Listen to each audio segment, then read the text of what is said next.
खुदा बाप और बेटे और उल कुदस के नाम से आमीन। मसीह में आप सब की सलामती हो। बहार कॉलोनी कोट लखपत लाहौर से मैं एंड्रू इसाक आपके हुजूर रोज़मर्रा की तलावतें लेकर हाजिर होता हूँ। तो मेरे अजीज़ों, आइए हम भरपूर ईमान के साथ आज की तलावतें सुनते हैं। खुदा उनको जो यीशु में मर गए हैं ले आएगा। हमारे लिए आज की पहली तलावत मुकद्दस पौलुस रसूल का तसालोनिकियों की कलीसिया के नाम पहला ख़त, उसका चौथा बाब 13वीं से 18वीं आयत तक।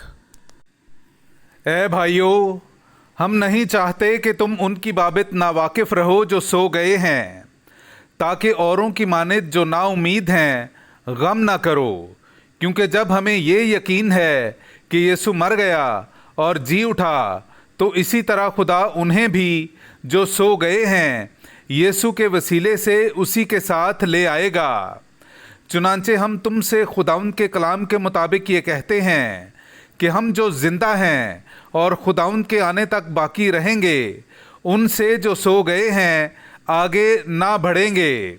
क्योंकि खुदावंद खुद ललकार और मुकर्रब फरिश्ते की आवाज़ और खुदा के नरसिंगे के साथ आसमान से उतर आएगा, और जो मसीह में मर गए हैं वो तो पहले जी उठेंगे। इसके बाद हम जो जिंदा बाकी होंगे उनके साथ बादलों पर उठा लिए जाएंगे, ताकि हवा में खुदावंद का इस्तकबाल करें, और इस तरह हम खुदावंद के साथ हमेशा रहेंगे। बस तुम इन बातों से एक दूसरे को तसल्ली दिया करो। पाक कलाम का पढ़ा और सुना जाना हम सब के लिए बाइस बरकत हो। खुदा का शुक्र हो। खुदावंद दुनिया पर हुकूमत करने आ रहा है। खुदावंद दुनिया पर हुकूमत करने आ रहा है। मेरे अजीज़ों, आइए हम आज का जमायती ज़बूर सुनते हैं। ज़बूर नंबर 96, उसकी 3वीं से 5वीं और फिर 11वीं से 13वीं आयत तक। कौमों में उसके जलाल का और सब उम्मतों में उसके अजायबात का बयान करो, क्योंकि खुदावंद अजीम है और सिताइश के लायक है। वो सब माबूदों की निस्बत ज़्यादा मुहीब है, क्योंकि अक़वाम के तमाम माबूद हेच हैं, पर खुदावंद ने अफलाक को बनाया। अफलाक खुश हों और ज़मीन शादमानी करे, समुंदर और उसकी मामूरी शोर मचाए, मैदान और जो कुछ उसमें है खुशी करे, बल्कि जंगल के तमाम दरख्त मसरूर हों खुदावंद के हुजूर, क्योंकि वो आ रहा है। वो आ रहा है ताकि दुनिया की अदालत करे। वो अदल से कुर्राए अर्ज़ की और अपनी सच्चाई से कौमों की अदालत करेगा। खुदावंद दुनिया पर हुकूमत करने आ रहा है।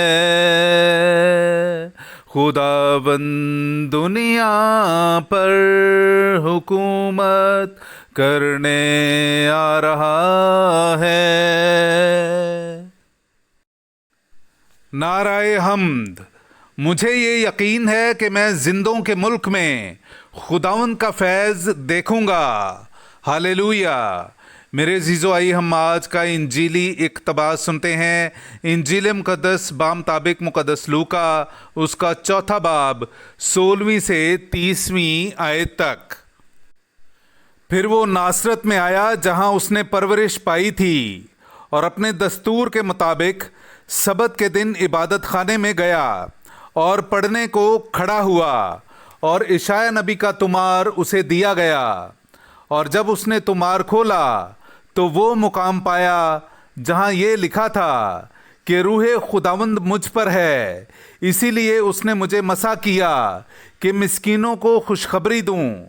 उसने मुझे इसलिए भेजा है कि कैदियों को रिहाई और अंधों को बिनाई और कुचले हुओं को आज़ादी बख्शूं, और खुदावंद के साले मकबूल को मुश्तहर करूं। और वो तुमार लपेट कर और खादिम को वापस देकर बैठ गया, اور جو عبادت خانے میں تھے ان سب کی آنکھیں اس پر لگی تھیں۔ تب وہ ان سے کہنے لگا کہ آج یہ نوشتہ تمہارے کانوں میں پورا ہو کر پہنچا۔ اور سب نے اس پر گواہی دی اور شفقت کی ان باتوں پر جو اس کے منہ سے نکلتی تھیں تعجب کر کے کہنے لگے، کیا یہ یوسف کا بیٹا نہیں؟ اس نے ان سے کہا کہ تم بے شک یہ مثل مجھ پر کہو گے، اے طبیب تو اپنا علاج کر۔ جو کچھ ہم نے سنا ہے کہ تو نے کفرنہوم میں کیا، یہاں اپنے وطن میں بھی کر۔ اور اس نے کہا، میں تم سے سچ کہتا ہوں کہ کوئی نبی اپنے وطن میں مقبول نہیں ہوتا، لیکن میں تم سے سچ کہتا ہوں کہ جب الیاس کے دنوں میں 3 برس 6 مہینے تک آسمان بند رہا، یہاں تک کہ تمام ملک میں سخت کال پڑا، تو بہت سی بیوائیں اسرائیل میں تھیں، مگر الیاس سوائے سیدون کے سارفت کی ایک بیوہ عورت کے ان میں سے کسی کے پاس بھیجا نہ گیا۔ اور علیسیٰ نبی کے وقت اسرائیل میں بہت سے کوڑی تھے، لیکن ان میں سے کوئی پاک صاف نہ کیا گیا سوائے نعمان سریانی کے۔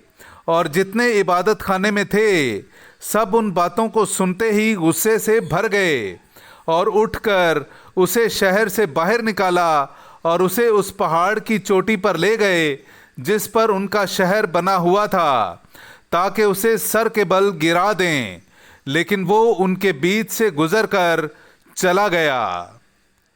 پاک کلام کا پڑھا اور سنا جانا ہم سب کے لیے باعث برکت ہو۔ خدا کا شکر ہو۔